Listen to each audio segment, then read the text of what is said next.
वैशाख पूर्णिमा की कथा सुनने से भगवान श्री लक्ष्मी नारायण देंगे वैकुंठ की धन संपत्ति, यश एवं वैभव तथा हर कष्ट दूर करेंगे भगवान श्री त्रिलोकीनाथ। मित्रों, सादर जय श्री कृष्ण। हमारे YouTube चैनल में आप सभी का बहुत बहुत स्वागत है। मैं हूं आपके साथ आचार्य धर्मेंद्र शास्त्री। सबसे पहले आपको और आपके पूरे परिवार को वैशाख सत्यव्रत पूर्णिमा की बहुत बहुत शुभकामनाएं और बधाइयाँ।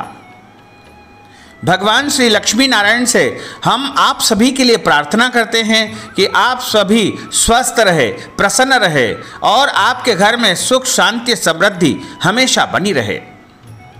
भक्तजनों, आज हम आपको वैशाख माह की दिव्य और ज्ञानमयी कथा सुनाने जा रहे हैं। तो आप सभी से हमारा विनम्र अनुरोध है कि इस ज्ञानमयी और प्राचीन कथा को अंत तक जरूर सुनिएगा एवं अधिक से अधिक लोगों को शेयर भी कर दीजिएगा, ताकि इस महापुण्यदायी कथा का फल उनको भी प्राप्त हो तथा उसका पुण्य भी आपको मिल सकेगा।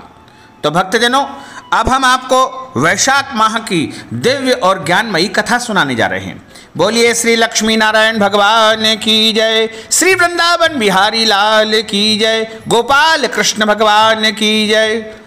गुरुर्ब्रह्मा गुरुर्विष्णु गुरुर्देवो महेश्वरः, गुरुः साक्षात् परब्रह्म तस्मै श्री गुरुवे नमः। श्री अखंड मंडलाकारं व्याप्तं येन चराचरं तत्पदं दर्शितं येन तस्मै श्री गुरुवे नमः। कृष्णाय वासुदेवाय हरये परमात्मने प्रणतः क्लेशनाशाय गोविंदाय नमो नमः। वसुदेवसुतं देवं कंसचाणूरमर्दनं देवकी परमानन्दं कृष्णं वन्दे जगद्गुरुं। सच्चिदानन्दरूपाय विश्वोत्पत्त्यादिहेतवे तापत्रय विनाशाय श्रीकृष्णाय वयं नमः। भक्तजनों, पूर्णिमा तो प्रत्येक महीने में आती है और प्रत्येक महीने की पूर्णिमा का अपना अपना अलग अलग महत्व होता है। पूरे वर्ष में 12 पूर्णिमा आती है और सभी पूर्णिमाओं का अलग अलग फल प्राप्त होता है। लेकिन वैशाख माह की जो पूर्णिमा है उसका विशेष महत्व हमारे धर्म ग्रंथों में बताया है। इसे पूर्णिमा नहीं, महापूर्णिमा भी कहा गया है, सत्यव्रत पूर्णिमा भी कहा गया है, क्योंकि देवताओं का जब राज्य छीन चुका था उसके पश्चात भगवान श्री हरि नारायण की आज्ञा से समुद्र मंथन हुआ। समुद्र से जो अमृत की प्राप्ति हुई थी उस अमृत का पान देवताओं ने किया तथा उनका खोया हुआ साम्राज्य पुनः उन्हें वैशाख माह की पूर्णिमा तिथि के दिन प्राप्त हो गया। इसलिए इस पूर्णिमा को महापूर्णिमा का वरदान देवताओं के द्वारा दिया गया तथा देवताओं ने यह भी कहा कि जो कोई भक्त वैशाख पूर्णिमा के दिन दान पुण्य करेगा और अनुष्ठान करेगा, मंत्र जाप करेगा, सिद्धि साधना करेगा, उपाय करेगा, कथा श्रवण करेगा, सुबह जल्दी उठ करके ब्रह्म मुहूर्त में स्नान करेगा और जो भी अन्य पुण्य कर्म करेगा उसका अनंत गुना, सहस्त्र गुना, हजारों गुना, लाख गुना और कई गुना अधिक फल की प्राप्ति उसको हो सकेगी। इसमें कोई भी संशय नहीं है। इसलिए वैशाख की पूर्णिमा को सबसे बड़ी पूर्णिमा मानी गई है और इस दिन प्रातःकाल जल्दी उठ करके ब्रह्म मुहूर्त में सभी को स्नान कर लेना चाहिए, क्योंकि स्नान का इस दिन सबसे अधिक महत्व है। अपने नहाने की बाल्टी में आपको गंगा जल डाल लेना है और उस जल से स्नान करना है। स्नान करने के बाद भगवान सूर्यदेव को जल चढ़ाएं तथा अपने इष्ट देव का, अपने घर के देवी देवता का पूजन करें और उनका पूजन अर्चन करने के पश्चात घर के जो बुजुर्ग हैं, बड़े लोग हैं, वरिष्ठ लोग हैं, उनको प्रणाम करके उनका आशीर्वाद भी लें और इस दिव्य कथा को अवश्य सुने। बोलिए लक्ष्मी नारायण भगवान की जय। ब्रह्मा जी ने कहा कि पूर्व काल की बात है, काशीपुर में कीर्तिमान नाम से विख्यात एक चक्रवर्ती राजा थे। वे इक्ष्वाकु वंश के भूषण तथा महाराज नरक के पुत्र थे। एक समय गुरु वशिष्ठ जी ने उन्हें वैशाख माह के स्नान, दान, व्रत, नियम के विषय में बताया था। साथ ही यह भी बताया था कि वैशाख माह का महत्व क्या होता है। वैशाख मास स्नान दान की महिमा जान करके राजा कृतिमान बहुत प्रभावित हो गए और उन्होंने जन कल्याण के लिए अपने पूरे राज्य में वैशाख स्नान सबके लिए अनिवार्य कर दिया। राजा ने यह घोषणा करवा दी कि प्रत्येक व्यक्ति वैशाख स्नान जरूर करे, नहीं तो उनको दंड दिया जाएगा। सभी ने राजा की आज्ञा के अनुसार वैशाख स्नान, दान, व्रत आदि का पालन किया, जिससे सभी मृत्यु के पश्चात विष्णु लोक को जाते हैं। इससे यमपुरी पूरी तरह सूनी हो गई, वहां सुनसान छा गया। इससे यमराज कुछ दुखी हुए, ब्रह्मा जी से मिलने गए और उन्हें सारी बात बताई। तब भगवान ब्रह्मा जी ने उन्हें पुनः समझाते हुए कहा कि धर्मराज, राजा कीर्तिमान विष्णु धर्म के पालन में तत्पर है। चलो हम लोग भगवान विष्णु के समीप चले और उन्हें सब बात बताकर पीछे उनके कथनानुसार, उनकी आज्ञा के अनुसार कार्य किया जाएगा। वे ही इस जगत के कर्ता है, धर्म के रक्षक और नियामक है, यानी सारे नियम वो ही तैयार करते हैं। इस प्रकार यमराज को आश्वासन देकर के ब्रह्मा जी उनके साथ में क्षीर सागर में भगवान नारायण के पास पहुंच गए। वहां उन्होंने सच्चिदानंद स्वरूप गुणातीत परमेश्वर भगवान श्री हरि विष्णु का स्तवन किया।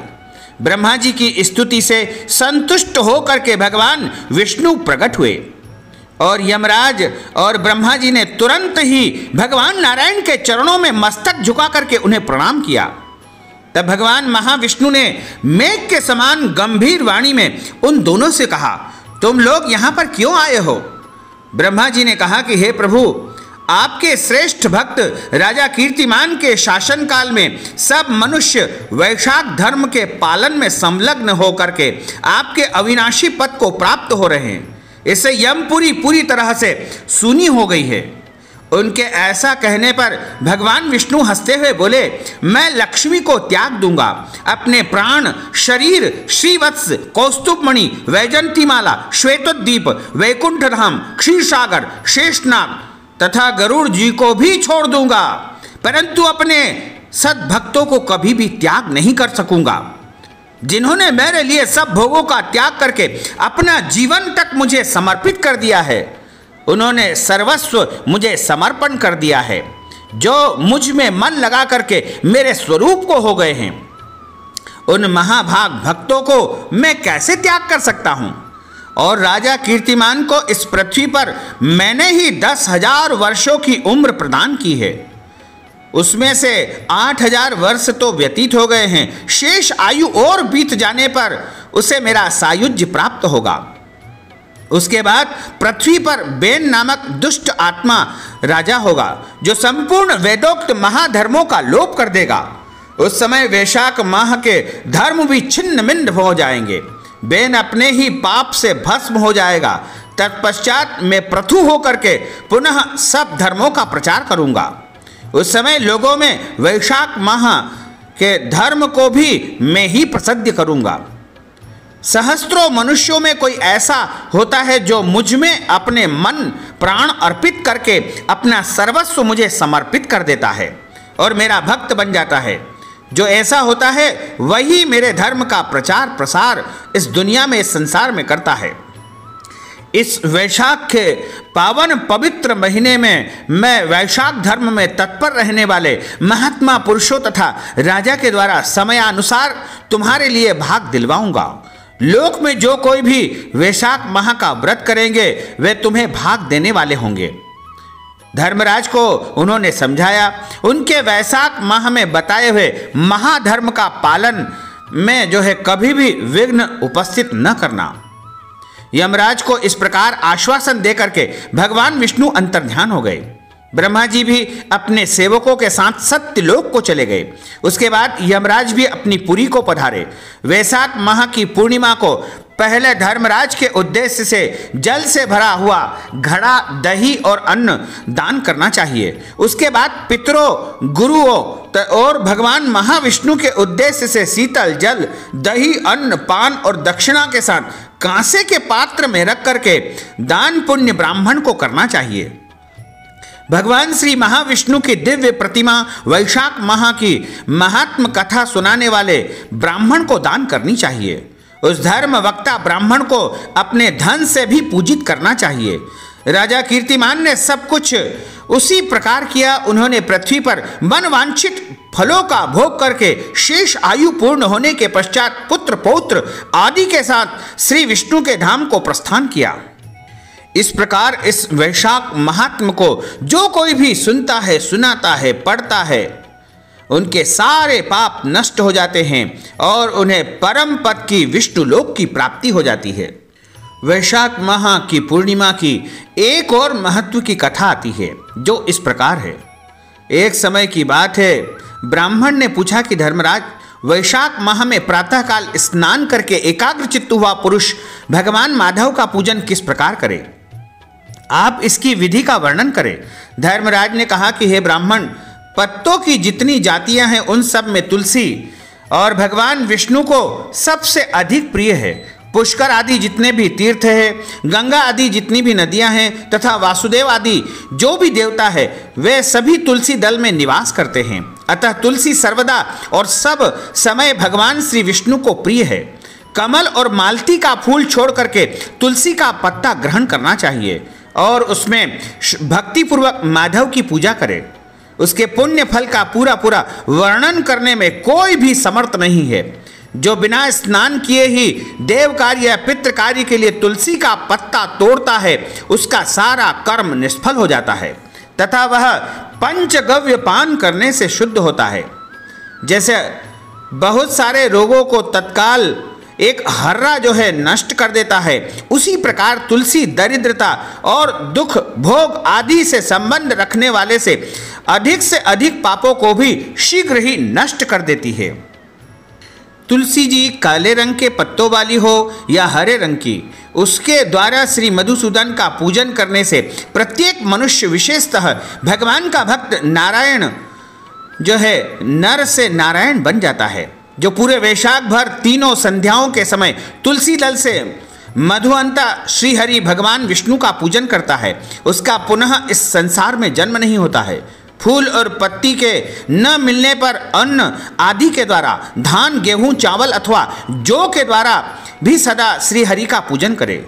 तत्पश्चात सर्वदेवमय भगवान विष्णु की प्रदक्षिणा करे। इसके बाद देवताओं, मनुष्यों, पितरों तथा चराचर जगत का तर्पण करना चाहिए। कालकर्णी दुःस्वप्न और दुश्चिंता तथा संपूर्ण दुख पीपल को जल देने से दरिद्रता के साथ ये सारे दुख और कष्ट नष्ट हो जाते हैं। जो बुद्धिमान पीपल के पेड़ की पूजा करता है उसने अपने पितरों को तृप्त कर दिया है, भगवान विष्णु की आराधना कर ली है तथा संपूर्ण ग्रहों का भी पूजन कर लिया है। अष्टांग योग का साधन स्नान करके पीपल के वृक्ष का सिंचन तथा श्री गोविंद का पूजन करने से मनुष्य कभी भी दुर्गति को प्राप्त नहीं होता है।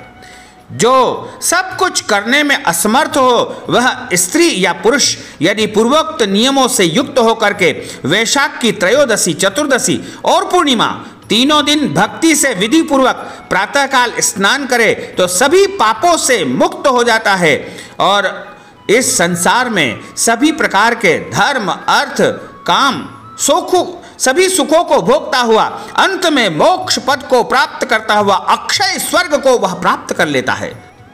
जो मनुष्य वैशाख माह में प्रसन्नता के साथ में भक्ति पूर्वक ब्राह्मणों को भोजन कराता है वह 3 रात तक प्रातः काल एक बार भी स्नान करके संयम और सोच का पालन करते हुए श्वेत या काले तिलों को मधु में मिलाकर यानी शहद में मिलाकर 12 ब्राह्मणों को दान देता है और उन्हीं के द्वारा स्वस्ति वाचन कराता है तथा मुझ पर धर्मराज प्रसन्न हो इस उद्देश्य से देवताओं और पितरों का तर्पण करता है, उसके जीवन भर के किए हुए पाप तत्काल नष्ट हो जाते हैं।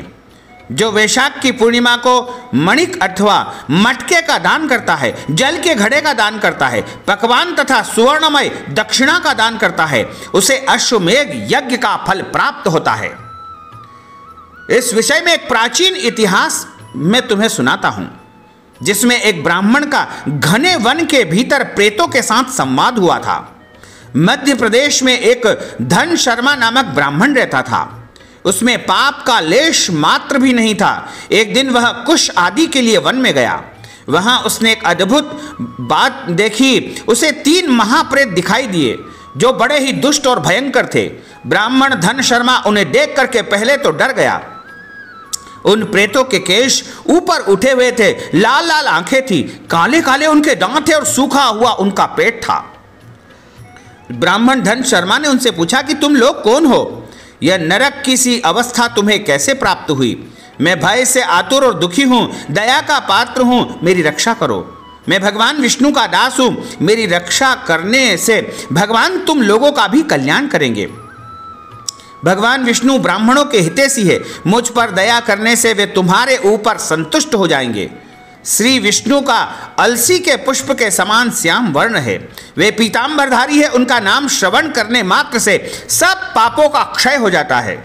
भगवान आदि और अंत से रहित शंख चक्र एवं गदा धारण करने वाले हैं, अविनाशी कमल के समान नेत्रों वाले तथा प्रेत को मोक्ष प्रदान करने वाले हैं।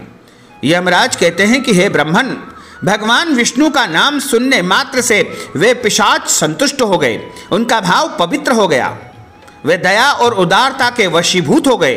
ब्राह्मण के कहे हुए वचन के अनुसार उन्हें बड़ी प्रसन्नता हुई और उसके पूछने पर वे प्रेत इस प्रकार बोले। प्रेतों ने कहा कि हे विप्रदेव, तुम्हारे दर्शन मात्र से तथा भगवान श्री हरि का नाम सुनने से हम इस समय दूसरे ही भाव को प्राप्त हो गए हैं, हमारा भाव बदल गया है, हम दयालु हो गए हैं। वैष्णव पुरुष का समागम निश्चय ही पापों को दूर भगाता है, कल्याण से संयोग कराता है तथा शीघ्र ही यश का विस्तार करता है। अब हम लोगों का परिचय सुनो। यह पहला कृतघ्न नाम का प्रेत है, इस दूसरे का नाम विदेवत है और तीसरे जो कि मैं हूं, मेरा नाम अवैशाख है। इन तीनों में मैं अधिक पापी हूं। इस प्रथम पापी ने सदा ही कृतज्ञता की है, अतः इसके कर्म के अनुसार इसका नाम कृतघ्न हो गया। किए हुए उपकार को न मानने वाले को कृतघ्न कहा जाता है। हे ब्राह्मण, यह पूर्व जन्म में सुदास नामक द्रोही मनुष्य था, सदा कृतज्ञता किया करता था, उसी पाप से यह इस अवस्था को प्राप्त हो गया। अत्यंत पापी, धूर्त तथा गुरु और स्वामी का अहित करने वाले मनुष्यों के लिए भी पापों को छूटने का उपाय है, परंतु कृतज्ञ के लिए कोई भी प्रायश्चित बिल्कुल नहीं है। इस दूसरे पापी ने देवताओं का पूजन किए बिना ही सदा अन्न का ग्रहण किया है, भोजन किया है। इसने गुरु और ब्राह्मणों को कभी दान नहीं दिया है, इसलिए इसका नाम वेदेवत हुआ। यह पूर्व जन्म में हरिवीर नाम से विख्यात राजा था। 10,000 गांवों पर इसका अधिकार था।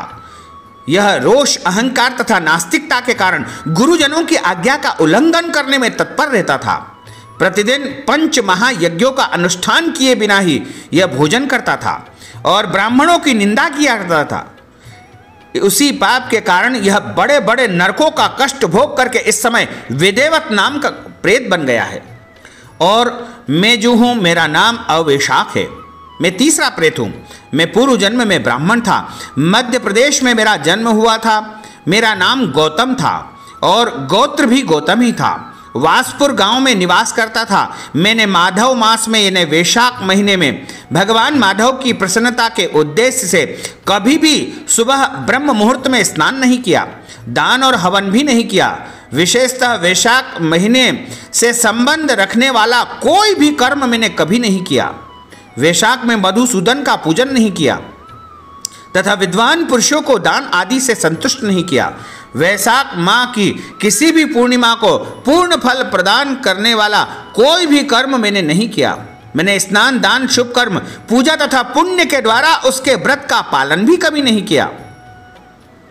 इसलिए मेरा नाम वैदिक फल सारा निष्फल हो गया और मेरा नाम अवैशाख हो गया। प्रेत होकर के सब और विचरता हूँ। हम तीनों के प्रेत योनि में पड़ने का जो कारण है वह मैंने आपको बताया है। अब तुम हम लोगों का पाप से उद्धार करो, क्योंकि तुम विप्र हो, ब्राह्मण हो। ब्राह्मण पुण्यात्मा होता है, साधु पुरुष तीर्थों से भी बढ़कर है।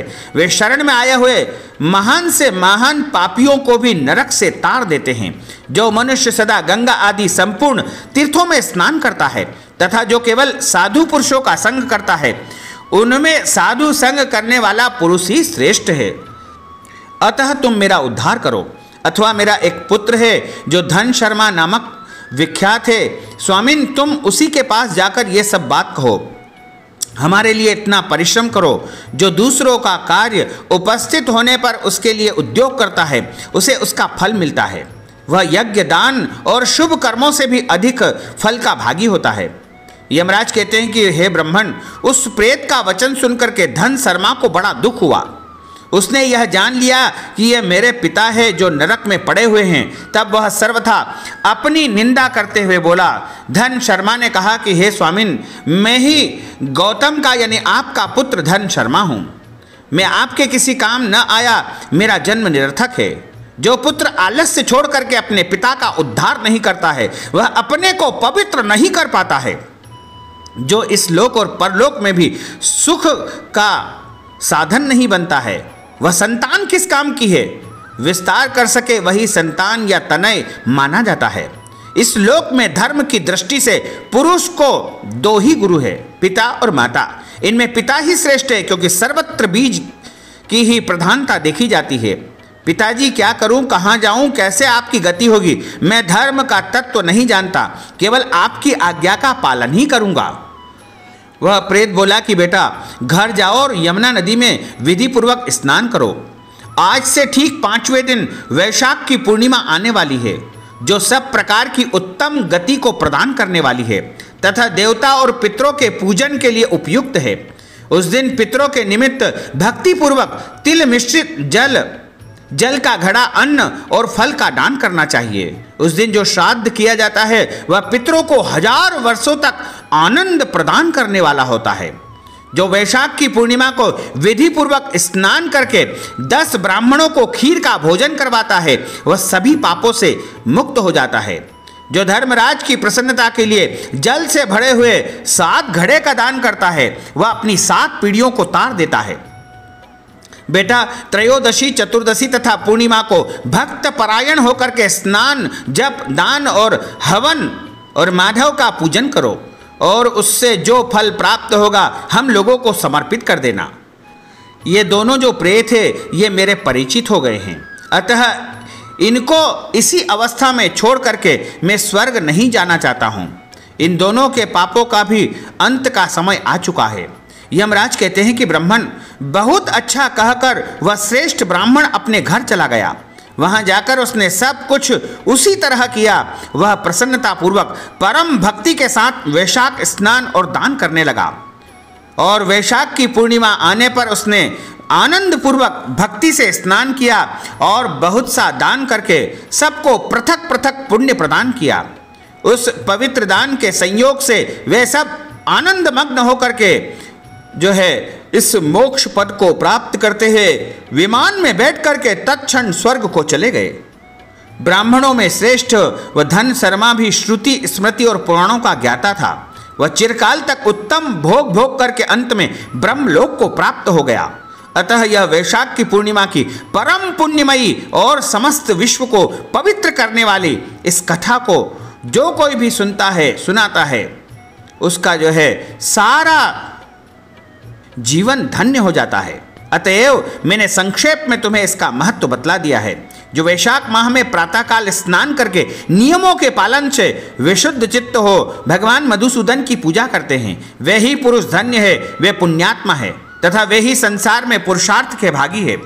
जो मनुष्य वैशाख माह में सवेरे सवेरे जल्दी ब्रह्म मुहूर्त में स्नान करके संपूर्ण नियमों से युक्त होकर के भगवान लक्ष्मीपति की आराधना करता है, वह निश्चय ही अपने पापों का नाश कर डालता है। जो प्रातःकाल उठ करके श्री हरि विष्णु की पूजा के लिए गंगा जी के जल में डुबकी लगाते हैं, उन्हीं पुरुषों ने समय का सदुपयोग किया है। वे ही मनुष्यों में धन्य तथा पाप रहित है। वैशाख माह में प्रातःकाल नियम युक्त हो मनुष्य जब तीर्थ में स्नान करने के लिए पैर बढ़ाता है, उस समय श्री माधव के स्मरण और नाम कीर्तन से उसका एक एक पग अश्वमेध यज्ञ के समान पुण्य देने वाला होता है। श्रीहरि के प्रीतम वैशाख माह के व्रत का यदि पालन किया जाए तो यह मेरू पर्वत के समान बड़े बड़े उग्र पापों को भी जला करके भस्म कर डालता है। हे विप्रवर, तुम पर अनुग्रह होने के कारण मैंने यह प्रसंग संक्षेप में तुम्हें बता दिया है। जो मेरे कहे हुए इस इतिहास को भक्ति पूर्वक सुनाएगा या सुनेगा, वह सभी पापों से मुक्त हो जाएगा तथा उसे लोक परलोक में जो है सुखों की प्राप्ति होगी और कभी भी उसको यमलोक में नहीं जाना पड़ेगा। वैशाख माह के व्रत का विधि पूर्वक पालन करने से अनेकों बार किए हुए ब्रह्म हत्यादि पाप नष्ट हो जाते हैं। यह बात निश्चित है। वह पुरुष अपने 30 पीढ़ी पहले के पूर्वजों और 30 पीढ़ी बाद की संतानों को भी तार देता है, क्योंकि अनायास ही नाना प्रकार के कर्म करने वाले भगवान श्री हरि को वैशाख माह सबसे अधिक प्रिय है। यह सभी मासों में सबसे अधिक प्रिय है, तो वह वैशाख माह है। वैशाख माह में वैसे तो पूरे महीने स्नान दान पुण्य कर्म करना चाहिए, लेकिन कोई मनुष्य यदि पूरा वैशाख माह स्नान दान पुण्य नहीं कर सकता है तो केवल वैशाख पूर्णिमा के दिन जल्दी स्नान करके दान पुण्य कर लेता है तो उसे संपूर्ण वैशाख माह का पुण्य फल प्राप्त हो जाता है। बोलिए गोपाल कृष्ण भगवान की जय, श्री वृंदावन बिहारी लाल की जय। अच्युतम केशवम राम नारायणम कृष्ण दामोदरम वासुदेवम हरे, श्रीधरम माधवम गोपिका वल्लभम, श्री जानकी नायकम श्री रामचंद्रम भजे, जानकी मनोहरम सर्वलोक नायकम, श्री शंकरादि सेवितम पुण्य नाम कीर्तनम, श्री राम राम राम राम राम नाम तायकम, रामा कृष्ण वासुदेवा भक्ति मुक्तिदायकम, रामा कृष्ण वासुदेवा भक्ति मुक्तिदायकम, रामा कृष्ण वासुदेवा भक्ति मुक्तिदायकम। बोलिए श्री वृंदावन बिहारी लाल की जय, गोपाल कृष्ण भगवान की जय, श्री लक्ष्मी नारायण भगवान की जय, जगदम्बे मात की जय, गजानंद गणपति भगवान की जय, गिरिराज धरण की जय, श्री यमुने महारानी की जय, श्री गंगे महारानी की जय। नमः पार्वती पते, हर हर महादेव हर। तो भक्तजनों, हमने जो ज्ञानवर्धक जानकारी आपको प्रदान की है उसको आप अधिक से अधिक लोगों को शेयर करिएगा, लाइक करिएगा, कमेंट बॉक्स में प्रभु का नाम अवश्य लिख दीजिएगा और हमारे इस ज्ञानवर्धक वीडियो को अधिक से अधिक लोगों तक, भक्तजनों तक पहुंचाने का प्रयास कीजिएगा। और साथ ही यदि अभी तक आपने हमारे और आपके YouTube चैनल को सब्सक्राइब नहीं किया है तो अभी और इसी समय सब्सक्राइब अवश्य कर लीजिए। आपको और आपके पूरे परिवार को सादर जय श्री कृष्ण, सादर धन्यवाद।